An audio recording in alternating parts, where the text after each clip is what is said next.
Hey guys, what's up? You're watching the behind the scenes / making of the Hulk Monster School video. As always, if you like this type of content, and I know you haven't seen the video yet, but if you like this kind of content, go ahead and subscribe. I also make daily vlogs, so if you want to follow my film / life journey, go ahead and subscribe.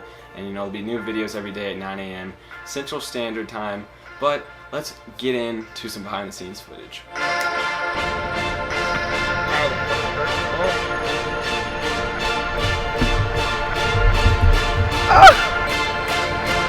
Hit my eye.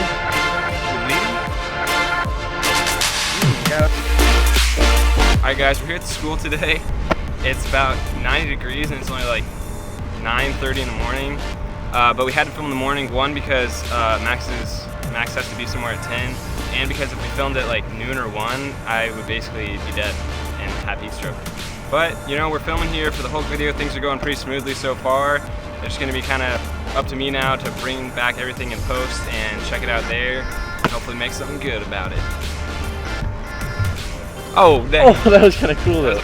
Filming took a couple hours. We filmed at the school like we always do, and it was so hot outside. It was like 95 degrees and it was only like 9 in the morning, so that's why we had to film so early. Part of the reason was also because Max had to be somewhere at 11, so we had to film early too, but if we would have filmed any later, I'm pretty sure we would have got heat stroke, as I say in one of the behind the scenes clips.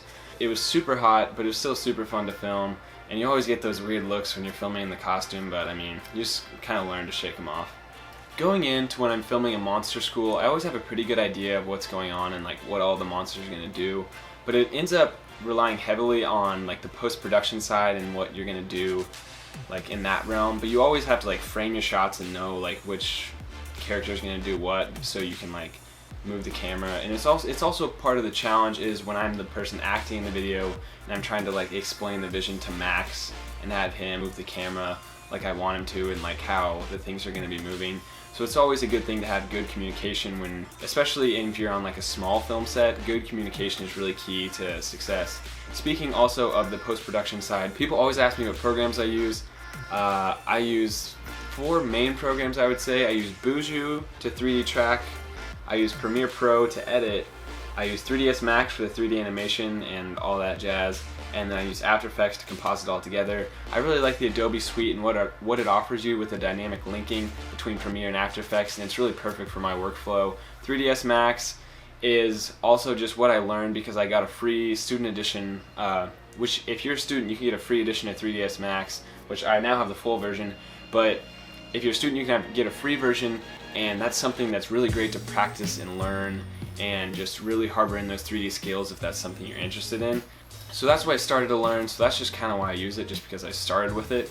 And I mean, all the 3D programs are really great. Blender, another completely free 3D app, which I would definitely, if you can't get your hands on an educational version of 3ds Max, definitely check out Blender. Cinema 4D, I know, is pretty good. And I mean, there's just a bunch of them and they're all good. They all basically do the same thing, but I just use 3ds Max because that's what I have. And so specifically for this video, I used Rayfire for all like the 3D physics simulations that you can see, when the blocks get destructed. Basically how that works is you make the block and then you use Rayfire to fragment it into, like 150, 100 pieces or whatever. And then you simulate, or then you add another object that's kind of like close in stature to the hands that are like breaking it, or the body or whatever's breaking it, or whatever, any object that you're having breaking it. It's obviously not going to be always a Hulk hands crashing into something. But yeah, so you make that object and then you animate it to go through your object if that's what's happening.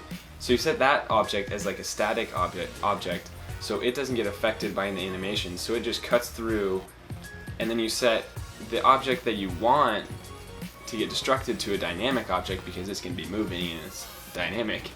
So you set that to that, press simulate, and you're good to go on that one. I mean, I can make a more detailed tutorial if you guys want me to. Just ask for it and I'll go ahead and do it. And that goes as well for anything. If there's ever any specific thing you want to see, like how it's done in my videos, just ask me, just comment on these videos.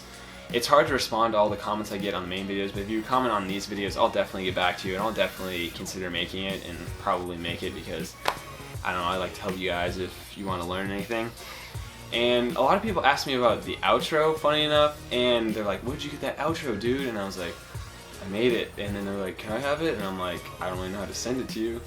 But yeah, the outro I custom made, which actually probably needs an upgrade, to be honest, because that's been used since our first like real life Minecraft video. That thing is outdated as heck. I need to revamp that soon. Anyways, I hope you enjoyed this little insight to the making of / behind the scenes of the Hulk Monster School video. As always, leave a like if you enjoyed it and subscribe for not only this type of content but also the daily vlogs that I have coming out. I really appreciate it, and I really love that you guys, you know, want to come and like learn more about the filmmaking aspect of things. And I'll see you guys later. Peace, bye. Peace, peace.